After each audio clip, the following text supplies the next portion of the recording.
The wrong house film की कहानी एक ऐसे सीन से शुरू होती है जिसमें एक टीनेजर लड़की को जंगल में भागते हुए दिखाया जाता है। इसके बाद एक घर दिखाया जाता है जहां एक लेडी सुजैन मैगजीन से हाउस पिक्स को कट कर रही होती है। इसके बाद इसका हस्बैंड जॉर्ज आता है, उसे लेस को कहता है। कुछ क्वेश्चन पूछने के बाद वो जाने के लिए तैयार हो जाती है। इसके बाद जॉर्ज अंदर बैठी अपनी बेटी को भी जाने का कहता है, जबकि वो पूछती है कि क्या मैं यहाँ रुक सकती हूँ। इस पर जॉर्ज कहता है कि हम जा रहे हैं आधे घंटे में। फिर वही लड़की एमी अपनी दोस्त को सुजैन के बारे में बताती है that she is so fake. अब जॉर्ज, सुजैन और एमी गाड़ी में सफर करते हैं और इनकी गाड़ी रेस्टोरेंट के सामने जाके रुकती है। ये सब अंदर चले जाते हैं कि वहाँ एमी को एक आदमी टेबल के कॉर्नर पर बैठा हुआ नजर आता है और इसकी शक्ल अचानक से हॉरिबल फेस में बदल जाती है। एमी बहुत डर जाती है लेकिन इसकी बात का यकीन नहीं किया जाता। एमी गाड़ी में कहती है कि मैं घर जाना चाहती हूँ, लेकिन जॉर्ज, इसका फादर, कहता है कि पहले हम घर देखने जाएंगे और फिर दोबारा हम घर वापस आ जाएंगे। फिर वो लंबा सफर करने के बाद इस घर तक पहुँचते हैं जहाँ फॉर सेल लिखा होता है और साथ ही में उसी के ऑनर की तस्वीर बनी होती है। जैसे ही एमी उस आदमी की तस्वीर देखती है तो वो बताती है कि ये वही आदमी है जिसको इसने रेस्टोरेंट में देखा था, लेकिन इसकी बातों को इग्नोर किया जाता है। कुछ देर में उस घर में पहुंच जाते हैं और वहाँ कोई भी नहीं होता।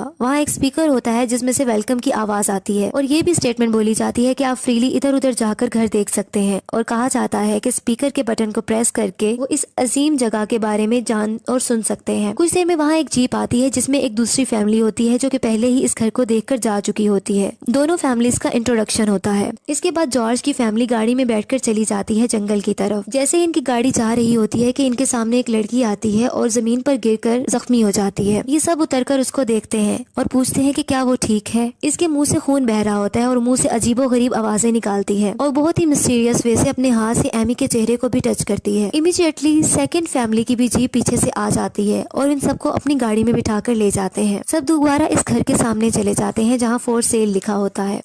एक्चुअली अब दोनों फैमिलीज इस जगह पर ट्रैप हो चुकी होती हैं।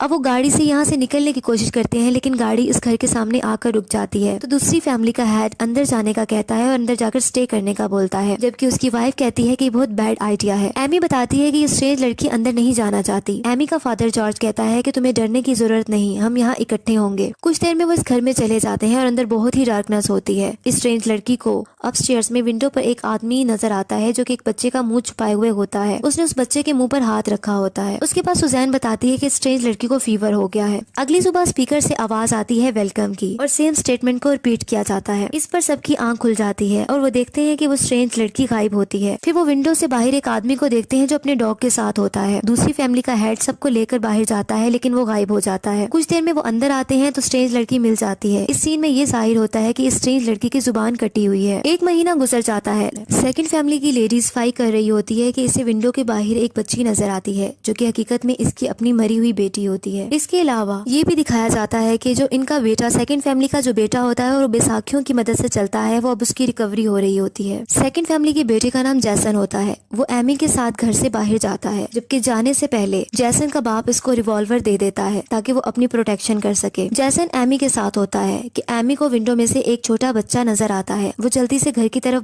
भाग जाती है और अपने फादर को आकर बताती है कि मैंने एक बच्चे को देखा है। एमी के पेरेंट्स कुछ नोट्स और चीजें लेकर बैठे होते हैं और वहाँ एक पिक भी पड़ी होती है जहाँ उस बच्चे की तस्वीर होती है। तो एमी इसको पहचान लेती है और बताती है कि ये वही बच्चा है और सब अपस्टेयर्स की तरफ तेजी से जाते हैं लेकिन इस जगह कोई नहीं होता। जबकि डाउनस्टेयर्स में दूसरी फैमिली की लेडी एक बॉक्स ओपन करती है और इसमें से बहुत से पजल्स निकाल लेती है और इनको टेबल पर रख देती है। इसके बाद वो इन्हें सॉल्व करने का सोच रही होती है कि इसे पीछे से मोमी की आवाज आती है। जब वो टर्न होकर देखती है तो इसकी छोटी बेटी, जिसको इसने विंडो से बाहर देखा था, वो इसके पीछे खड़ी होती है। वो औरत अपनी बेटी को गले लगा लेती है और इसकी पिन वगैरह सेट करती है। वो बच्ची कहती है कि मैं यहाँ नहीं रुक सकती और अपनी माँ के कान में विस्पर करती है। वो स्ट्रेंज लड़की सोफे पर लेटी सब देख रही होती है कि वो लेडी के पास कोई नहीं होता। वो एक्शन से किसी किसी गिले मिलने का कर रही होती है। अगले सीन में जंगल का व्यू दिखाया जाता है। इसके बाद डिनर टाइम होता है जिसमें से सुजैन कहती है कि मुझे पता है कि तुम कुछ जानती हो, लेकिन इस पर वो लेडी कहती है कि मैं कुछ नहीं जानती और मैं फॉल्ट पर नहीं हूँ। सुजैन उससे रूडली बात करती है जिससे वो बाहर चली जाती है। जैसे ही सेकंड फैमिली की लेडी बाहर जाती है तो वहाँ उसको अपनी बेटी दोबारा नजर आती है जो कि इसके कान में दोबारा विस्पर करती है। नेक्स्ट सीन में सुजैन को ख्वाब आता है जिसमें इसका हस्बैंड जॉर्ज को देखती है और वो बहुत वायलेंट होता है। इसके बाद वो सामने वाली कुर्सी पर वही आदमी रॉन को बैठा हुआ देखती है कि अचानक से सुजैन की आंख खुल जाती है और वो अपने हस्बैंड जॉर्ज से डर जाती है और कहती है कि तुम ऐसा नहीं कर सकते। डाउनस्टेयर्स से बैठी एमी पजल्स को जोड़ने की कोशिश कर रही होती है और फिर दूसरी फैमिली हेड आ जाता है और उसके पास खड़ी स्ट्रेंज लड़की से बहुत सारे क्वेश्चंस करता है। उसके बाद थोड़ा हाइपर हो जाता है। एमी का बाप इसे यकीन दिलाता है कि अंदर कुछ नहीं है, सब कुछ ठीक हो जाएगा और मैं तुम्हारे साथ कुछ नहीं होने दूंगी। अगले सीन में जंगल में एमी, सुजैन, जॉर्ज पहुंच जाते हैं और जैसन का बाप इनको पिस्टल दिखाता है और कहता है कि तुम एक एक करके निकलने की प्लानिंग कर रहे हो। एमी का फादर जॉर्ज बताता है of course not. Next morning Amy अपना फेस वॉश कर रही होती है कि इसकी मदर इसको पीछे मिरर में दिखाई देती है जबकि इसका गला कटा हुआ होता है। दूसरी तरफ सुजैन एक छोटी नाइफ लेकर उधर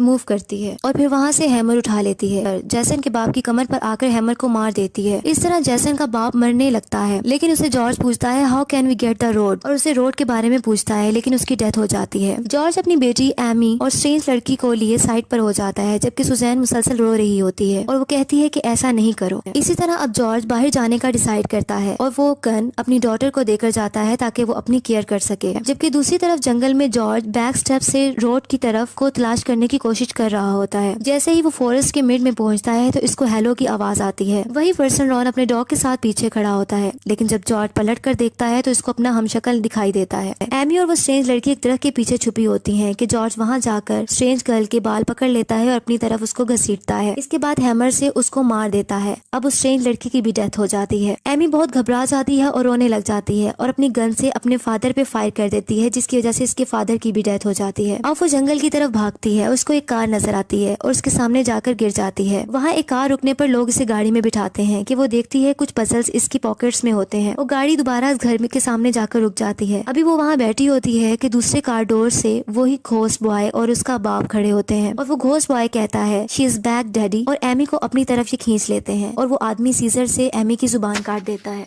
ये कम्प्लेक्स मूवी है जो बहुत से क्वेश्चंस छोड़ती है। राइटर इस मूवी की स्ट्रेंज गर्ल मानी जाती है। इसी फैमिली के लिए जो इस घर में जो फॉर सेल है देखने आएंगे। इसी तरह एमी इसी फैमिली की कार से टकरा जाएगी और वो फैमिली स्ट्रेंज गर्ल को स्ट्रेंज हाउस में ले जाएंगे और खुद भी ट्रैप हो जाएंगे और इन सब का मर्डर हो जाएगा।